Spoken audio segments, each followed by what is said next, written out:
খোকন, আজ তোর জন্মদিন। তুই যখন জন্মেছিলি আমরা তখন যাদবপুরে নতুন গড়ে ওঠা কলোনির টালির ঘরে তোর স্কুল মাস্টার বাবা সেই হেরিকেনের আলো জ্বালা ঘরে আনন্দে আর খুশিতে ঝলমলে হয়ে উঠেছিলেন। তুই আসার পর তোর নাম রেখেছিলেন সুকল্যাণ।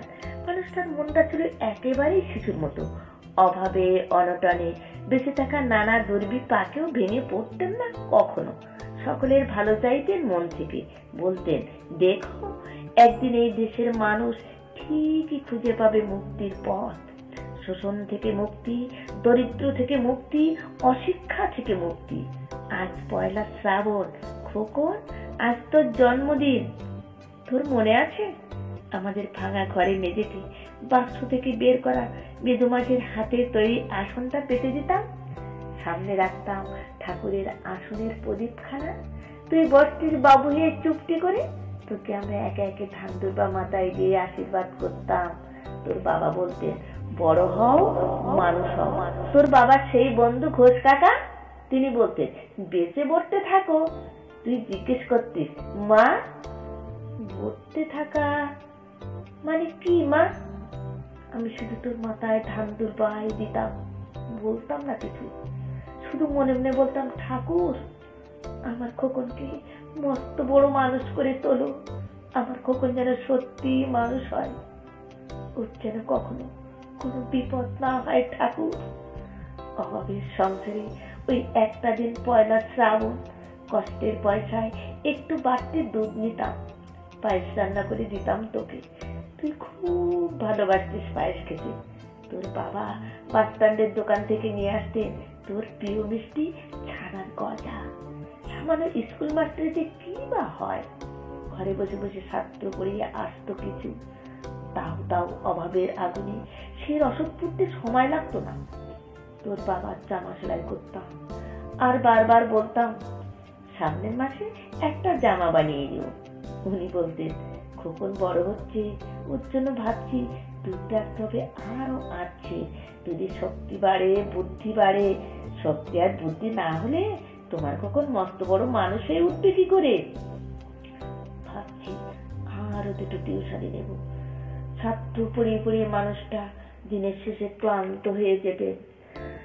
রাতের অন্ধকারে তখন উঠোন জুড়ে জোনাকির ব্যস্ততা, আর ঘরে তোর পড়া মুখস্থ করার একটানা সুর আমাদের কলোনির ভাঙাচোরা বাড়িটাকে জীবন্ত করে রাখতো। তখন বলতেন আবার খাওয়া দাওয়া একটু করো, চেহারাটা যদি নীল ভেঙে পড়েছে, শাড়িটাও তো দেখছি বেশ ছিঁড়েছি, কাজে আমি ফেরার পথে একটা শাড়ি নিয়ে আসবো, ধারেই আনবো।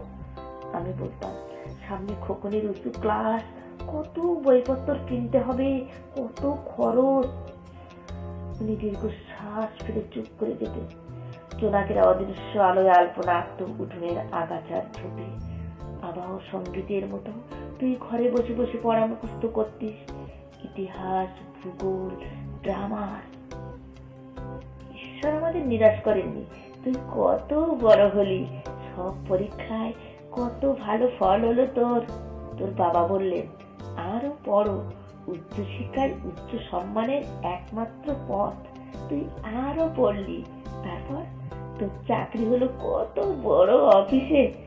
মনে আছে খোকন প্রথম মাসের মাইনে হাতে পেয়ে তুই কত কি কিনে এনেছিলি?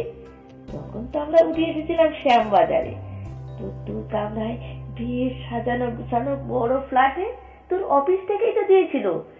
সেই বাড়ি, সেই ঘর, সেই বারান্দা, কত স্মৃতি, কত ছবি। সেই বাড়িতেই তো, হ্যাঁ ওই বাড়িতেই তো। আশ্বিনের ঝুড়ো বিকেলে তোর মনে আছে খোকন, তোর বাবা যেদিনটাতে চলে গেলেন মনে আছে?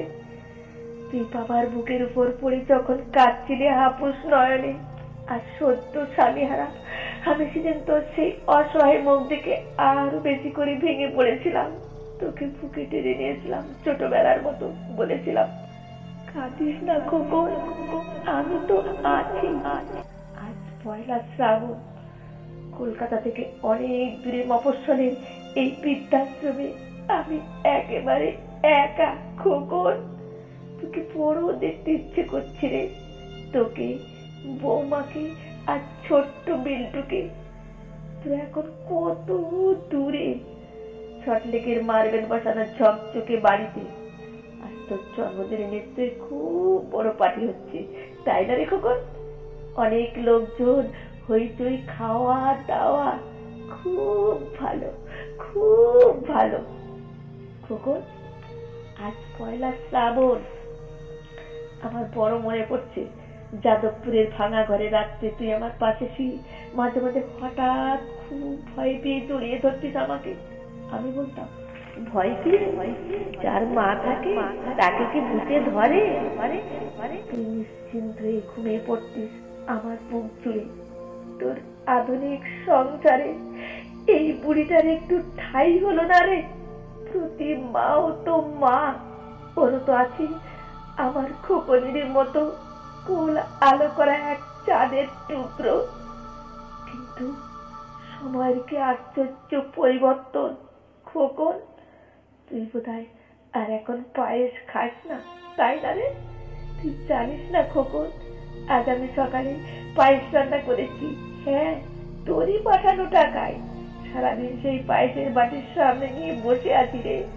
এখানে এই বৃদ্ধাশ্রমে আমার একলা ঘরে আর কেউ নেই রে খোকন।